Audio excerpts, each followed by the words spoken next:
ஒரு TNPSC original question 3 ஆண்கள் அல்லது 9 சிறுவர்கள் ஒருவேளை 21 நாட்களில் முடிப்பர். 3 ஆண்கள் அல்லது 9 சிறுவர்கள் ஒரு வேலையை 21 நாட்களில் முடிப்பர் அப்படின்னு போட்டிருக்கு. அப்போ 3 ஆண்கள் சேர்ந்தாலும் ஒரு வேலையை 21 நாட்களில் முடிப்பாங்க. 9 சிறுவர்கள் சேர்ந்தாலும் அந்த வேலையை 21 நாட்களில் முடிப்பாங்க.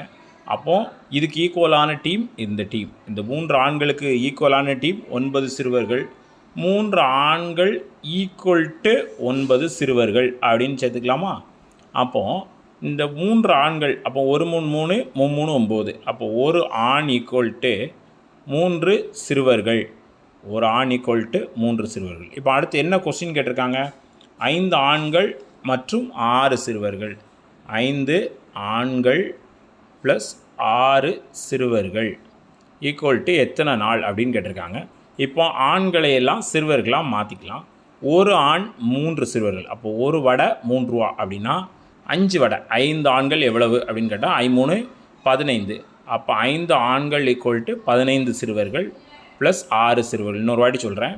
ஒரு ஆண் ஈக்குவல் டு 3 சிறுவர்கள். அப்போது ஆண் 1 அப்படின்னா சிறுவர்கள் 3. இப்போ 5 ஆண்கள் 5 3 15. ஏன்னா இந்த 1 3ஆல் பெருக்கியிருக்காங்க. அதே போல் இந்த 5 3ஆல் பெருக்குனா 15. 15 + 6 21. அப்போ 21 சிறுவர்கள் ஈக்குவல் டு எத்தனை நாள்? இப்போ என்ன கேட்டிருக்காங்க? அப்பில் என்ன கொடுத்துருக்கு? 9 ஆண்கள் ஈக்குவல் டு 21 நாட்கள், 9 சிறுவர்கள் ஈக்குவல் டு 21 நாட்கள் கொடுத்துருந்தா?